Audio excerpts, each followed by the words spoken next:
चलिए अब हम लोग मॉडल पेपर 2026 के क्वेश्चन नंबर 12 को देख रहे हैं। क्वेश्चन है 10 और 250 के बीच में 4 के कितने गुणज हैं।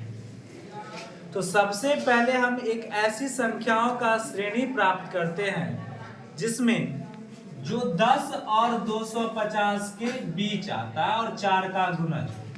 तो 10 से 250 के बीच की संख्या हो और 4 का गुणज हो। 10 तो गुणज नहीं है 4 का, 11 तो गुणज नहीं है 4 का, तो 4 का गुणज शुरू कहां से हो रहा है? 12 से। उसके बाद क्या आएगा? 16, 20, फिर आगे 250 तो 4 का गुणज नहीं है, उससे पीछे आएंगे 249 भी 4 का गुणज नहीं है, तो 4 का गुणज अंतिम है क्या? 248। इस तरह हमें एक संख्याओं की श्रेणी प्राप्त हो गई है जो 10 और 250 के बीच में है, साथ ही साथ 4 के क्या है?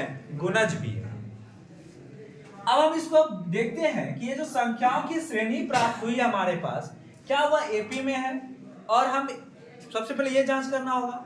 और एपी में जांच करने का तरीका क्या है कि हम कोई पद और उसके ठीक पहले वाले पद को घटाते हैं, और बारी बारी से ऐसा करने पर हम देखते हैं कि सार्वंतर यदि एक समान राशि प्राप्त होता है तो हम कहते हैं वो किसमें है? एपी में। तो यहाँ हम क्या कर रहे हैं? T2 में से T1 को घटाए, 16 में से किसको घटाए? 12 को। कितना प्राप्त हुआ? 4। 20 में से कितना घटाए? 16 को। कितना प्राप्त हुआ? 4। और इस प्रकार हम देख पा रहे हैं कि कोई भी पद और उसके ठीक पहले वाले पद का अंतर एक समान संख्या प्राप्त हो रही है। क्लियर है? तो जब एक समान संख्या प्राप्त होती है तो वह किसमें होता है? एपी में। अतः हम कह सकते हैं इस प्रकार कि ये जो संख्याओं की श्रेणी आपकी थी जो 10 और 250 के बीच था, साथ ही साथ 4 के गुणज थे, वह किसमें है? बोलिए। एपी में है। जब एपी में है तो प्रथम पद इसका क्या हो जाएगा? 12। और सार्वंतर क्या हो जाएगा? 4। क्लियर है? कितने पद हैं? तो मान लिया वह एपी का एनवां पद क्या है? 248। तो माना कि एपी का एनवां पद 248 है, तो टीएन क्या हो जाएगा? 248। अब टीएन का फॉर्मूला क्या होता है? a plus N minus 1 into d बराबर 248। अब a की वैल्यू हमारे पास क्या है? 12। n तो नहीं पता है, n माइनस 1। d की वैल्यू कितनी है? 4 बराबर 248। तो 12 को हम उधर भेज दिए, n माइनस 1 और 4 को यही वैसे ही लिख लिए, और 12 यहाँ प्लस इधर आ गया तो किसमें बन गया? माइनस। तो n माइनस 1 गुना 4, और 248 में से 12 गया तो कितना प्राप्त हुआ? 236। n माइनस 1 और ये गुना में जो 4 था इस साइड आ गया तो किसमें हो गया? डिवाइड में।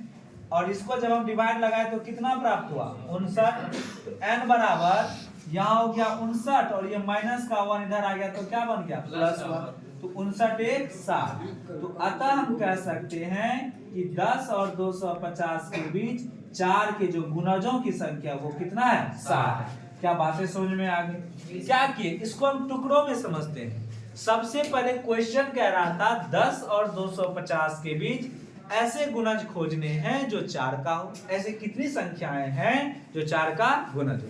सबसे पहले हम 10 और 250 के बीच में कुल ऐसी संख्याओं की श्रेणी प्राप्त कर लेते हैं जो 4 का गुणज हो। ऐसी संख्या में क्या प्राप्त हुई? 12, 16, 20, 24 डॉट डॉट कहां तक? 248 तक। उसके बाद हम इसकी जांच कर लिए कि क्या यह एपी में है। जब जांच हो गया यह एपी में है, तब हम इसमें ए और डी का निकाल लिए मान, और जो अंतिम पद था उसे हम क्या मान लिए? एन, एनवां पद। तो टीएन क्या लगा? 248। और पिछले क्लास में, पिछले चैप्टर्स में हम लोग पढ़े होंगे बुक में कि टीएन 248 है, जो एनवां पद कैसे ज्ञात किया जाता है? A plus N minus 1 to D. A की वैल्यू कितनी दी हुई है? 12।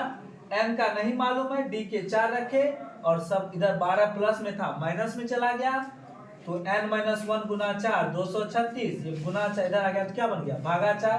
n माइनस 1 और 236 भागा 4 के कितना प्राप्त? 59। माइनस 1 इधर जाएगा तो क्या बन गया? प्लस 1। n का मान 60। यानी 10 और 250 के बीच 4 के गुणजों की कुल संख्या कितनी है? 60। ये बातें समझ में आ रही है? जी सर। समझ लिए? पूरा देखा।